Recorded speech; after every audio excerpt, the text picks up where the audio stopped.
Bom, na primeira questão pede para a gente resolver essas equações. E nós estamos trabalhando com equações incompletas. No caso dessa daqui, está faltando o quê? O coeficiente b. Né? A gente tem o a, que é o termo que acompanha o x ao quadrado. O b não tem, que é o termo que acompanha o x. E o c é o termo que é independente. Então, como é que a gente faz quando a gente não tem o b para resolver? A gente trabalha através do isolamento da incógnita, né? Ou seja, o isolamento de x. Então, a gente vai deixar o x sozinho. Eu coloco aqui x ao quadrado igual, porque só tem ele, né? Aí, o termo que está independente eu passo para fora da igualdade, já que eu quero deixar ele sozinho. Como está menos 49, né? Vai para fora da igualdade, vai ficar 49 positivo. Aí eu quero que vocês observem o seguinte. Nós estamos trabalhando com a inversão, certo? Se estava negativo, passou positivo. Então, se aqui a gente tem uma potência, a gente vai trabalhar com a inversa. O que é o inverso da potência? É a raiz quadrada. Portanto, se eu vou tirar essa potência daqui, eu tenho que jogar uma raiz desse outro lado. Logo, x, tira o quadrado, tá? Não bota mais. É igual a mais ou menos a raiz quadrada de 49. Professora, por que mais ou menos? Porque tanto a solução positiva como a solução negativa vai satisfazer essa equação, certo? Então, vamos lá.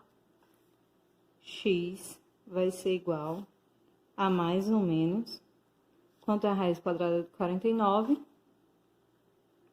7.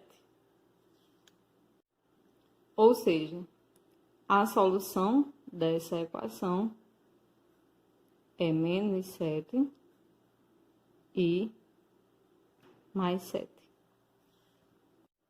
Na letra B, né, também é basicamente a mesma coisa, o termo que está faltando é o termo de B, então a gente vai trabalhar novamente com o isolamento e as operações inversas. Então, vamos lá. X ao quadrado. O 1 está positivo, ele vai para fora da igualdade negativo. Aí a gente vai lá. O inverso da potência é a raiz. Portanto, x vai ser igual a mais ou menos a raiz quadrada de menos 1. É obrigatório colocar esse menos aqui? É sim, tá? Porque na letra A a gente percebeu que o número deu positivo. E a gente colocou dentro da raiz um número positivo. Se aqui o número está negativo, aqui dentro da raiz também tem que vir um número negativo. Continuando, x é igual... Opa, quanto é a raiz quadrada de um número negativo? A gente aprendeu, né, lá no segundo bimestre que essas raízes não existem. Portanto, esse x aqui, ele não existe. Como esse x não existe, qual seria a solução dessa equação? A solução será o conjunto vazio, representado por uma bolinha e um tracinho cortando, certo? Por que será o conjunto vazio, professora? Porque não há solução. Então, se não há solução, o conjunto está vazio. Na letra C, a mesma coisa, está faltando, né, pra gente o termo de B. Então, vamos lá.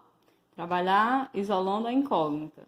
X ao quadrado, perdão, 2x ao quadrado é igual menos 50, então vai para fora, mais 50.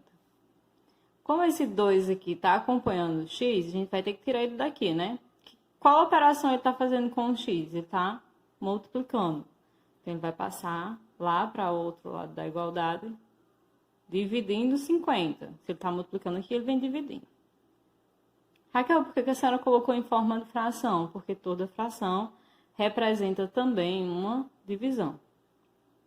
Portanto, x ao quadrado é igual a 25, que é a divisão de 50 para 2, 25. Aí, agora sim, é que eu vou fazer lá a inversa, né? A operação inversa da potência. Qual é a inversa da potência? É a raiz. Então, mais ou menos a raiz quadrada de 25. E quanto é a raiz quadrada de 25? 5. Portanto, a solução dessa equação será menos 5 e mais 5. Em contrapartida, na letra D, a gente tem uma equação incompleta, só que aqui já falta o termo de C. Então, eu já não posso mais trabalhar com o isolamento da incógnita. A gente vai trabalhar de outra forma, né? Então, o que é que eu vou fazer? Eu vou buscar um fator comum aos dois termos que eu tenho aqui dessa equação. Então, aqui eu tenho x ao quadrado menos 7x. O que é que a gente tem em comum aqui? A letra, né? A incógnita está nos dois termos. Tanto aqui tem x quanto aqui tem x. Então, eu coloco o x em evidência, porque eu tenho nos dois. E venho fazer agora a fatoração dessa equação com esse x. Então, vamos lá, vamos fazer essa fatoração. O que é fazer a fatoração? É dividir cada termo pelo que a gente colocou em evidência. Observem o seguinte, aqui a gente tem x ao quadrado. X ao quadrado dividido por x vai ser igual a 1x.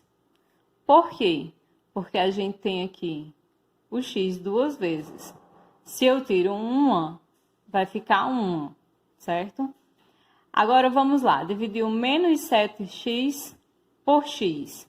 Quando eu divido menos 7x por x, vai ser igual ao próprio menos 7. Aqui, ó, menos 7 dividido para 1 vai dar menos 7. X por x é como se a gente cancelasse, né? Como se a gente cortasse. Então, não tem mais o termo de x. Isso tudo igual a zero. Então, como vocês viram lá na aula da professora Ângela, se uma multiplicação de dois termos vai dar igual a zero, significa que ou um termo é zero, ou o outro termo é zero. Então, o que a gente vai fazer? A gente vai pegar esses dois termos, que no caso aqui é o x e o x menos 7, e vai igualar a zero. Então, eu começo aqui. Esse primeiro termo, x é igual a zero. Então, aqui eu já encontrei uma solução dessa equação, certo? Aí, eu vou lá e pego o segundo termo. X menos 7 é igual a zero. Esse daqui ainda não está definido. Então, o que a gente vai ter que fazer? A gente vai ter que resolver. Portanto, x é igual. Se está menos 7, passa para o outro lado da igualdade e vai ficar mais 7. Como não tem mais nada aqui para resolver, eu encontrei a outra solução. Então, qual é a solução dessa equação? 0 e 7. Na letra E é a mesma coisa, né? Vamos colocar aqui um termo em evidência. Qual é o termo que a gente observa aqui que está em comum? Novamente é o x. Então, eu coloco o x aqui em evidência. E vou lá fazer a fatoração. X ao quadrado dividido por x é igual a x, né? Tem 2, tira 1, fica 1. Mais 5 dividido por x vai dar mais 5x dividido por x vai dar mais 5, né? A gente tem um x aqui, cancela com um x aqui, sobra só o 5. Isso tudo igual a zero. Mas vamos lá, pega o primeiro termo, é zero, tem mais o que fazer, já achamos a primeira solução. Pega o segundo termo, x mais 5 igual a zero, vamos resolver, né? Significa que x é igual a, passa para fora, tá positivo, passa negativo. Então, achamos a segunda solução. O conjunto de solução vai ser igual. X igual, aliás, x igual a zero e x igual a menos 5. Eu estou colocando assim só para vocês visualizarem o conjunto de solução, tá? Mas o correto é a gente colocar em ordem numérica, de acordo com a reta numérica. No caso, o menos 5 teria que vir primeiro, porque o menos 5 é menor do que zero. Bom, na letra F, mais uma vez, eu só posso evidenciar o x. Por que eu só posso evidenciar o x? Porque o 4 e o 9 não tem nenhum divisor comum, diferente de 1, né? Então, a gente vai lá e evidencia o x novamente. 4x ao quadrado dividido por x vai ser igual a 4x. Opa, professora, por que esse ficou diferente? Não ficou diferente, tá, gente? A diferença é porque aqui tem um 4, né? O 4 tem que acompanhar, né? Porque 4 dividido por esse 1 daqui é o próprio 4. Menos 9x dividido por x vai ser igual a menos 9. Cancela aqui o x, né? Então, fica só o menos 9. Isso aqui é igual a 0. Aí, a gente vai lá. Esse primeiro termo é 0. Portanto, achamos a primeira solução. Vamos atrás da segunda. 4x menos 9 é igual a 0. Por quê? 4x é igual a mais 9. Tá negativo? Vai positivo. Tá multiplicando, ele vai passar fazendo o quê? Dividindo. 9 sobre 4. Como não dá para dividir 9 para 4, a gente para aqui, né? E a solução dessa equação vai ser igual a 0,9. Bom, vamos lá. A segunda questão diz o seguinte: o retângulo abaixo tem a mesma área que o quadrado. Ou seja, o espaço aqui do retângulo tem que ser igual ao espaço daqui do quadrado.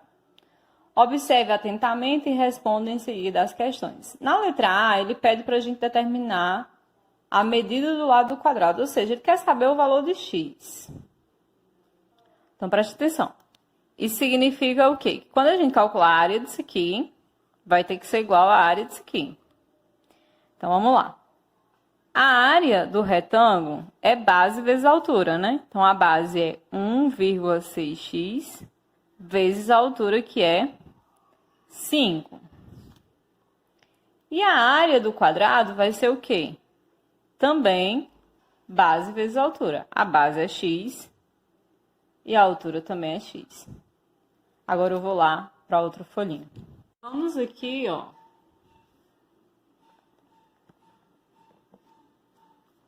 Então, representando aqui a área do retângulo por AR e a área do quadrado por AQ.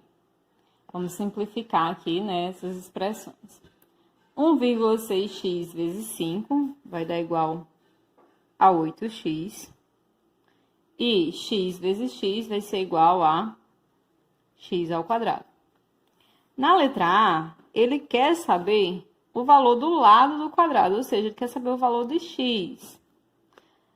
Como é que eu vou descobrir isso? É só a gente igualar essas duas expressões, porque o problema já nos diz que essas áreas são iguais. Então, eu coloco aqui, ó, que 8x é igual a x ao quadrado. Prestem atenção. Por uma questão de conveniência, eu vou preferir optar por esse x ao quadrado não ficar negativo, certo? Então, eu vou fazer uma troca aqui, uma inversão. X ao quadrado, eu vou colocar igual a 8x. Fiz só uma troca, que dá no mesmo. Agora, eu vou passar esse termo para dentro da igualdade, para a gente ficar com a equação reduzida. X ao quadrado, 8x positivo, entra negativo, igual a 0. Aqui nós temos agora uma equação de segundo grau incompleta, faltando o termo de C. Como é que a gente resolve isso aqui? Evidenciando o termo comum, que no caso é a incógnita x. Fatorando, x ao quadrado dividido por x é igual a x.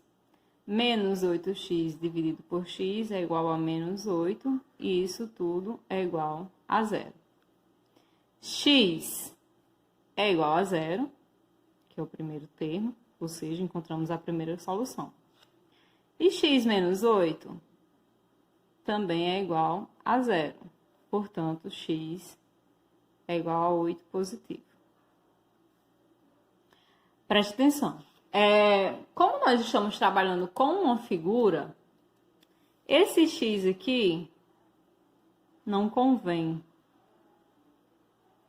Por que esse x não convém? Porque se x for 0, o lado do quadrado não existe. Portanto, o quadrado não existe, certo? Então, o que é que satisfaz pra gente? 8. Isso significa o quê? Que a medida do lado do quadrado será 8. A letra B pede que a gente calcule o perímetro do quadrado e do retângulo. Então, para calcular o perímetro, eu preciso saber quanto mede esse lado aqui, porque aqui a gente tem a letra, e quanto mede esse lado, que consequentemente também será esse. A gente já descobriu que o x vale 8, então é só eu fazer 1,6 vezes 8, que eu descubro quanto vale esse lado. E aqui é o próprio 8, e aqui também é o próprio 8, porque é o valor de x. Estou chamando aqui o perímetro do retângulo de PR e o perímetro do quadrado de PQ. Então, vamos lá. Começar pelo retângulo, tá? Um lado é 1,6x. Como x é 8, é só multiplicar 1,6 vezes 8, que a gente vai encontrar lá 12,8. Mais 5, mais 12,8, mais 5, porque é a soma dos 4 lados, né? Ou seja, vai ser igual a 35,6. E o quadrado, o lado vale 8, então vai ficar lá 8 mais 8 mais 8 mais 8, né? Porque o valor de x foi 8. Quando a gente somar os 4, 8, vai dar igual a 32. Na letra C, pede pra gente calcular a área, só que a gente já tem a área aqui, né? O que eu preciso fazer? Eu só preciso trocar o valor de x que a gente encontrou. Se x é 8, a área do retângulo vai ser 8 vezes 8, que é igual a 64. E se x é 8, aqui também, ó, 8 ao quadrado, que é igual a 64. E isso aqui tem que dar igual, né? Porque o problema já nos propunha que as áreas eram iguais. Então, se as áreas eram iguais, mais do que satisfatório, isso aqui também dá igual.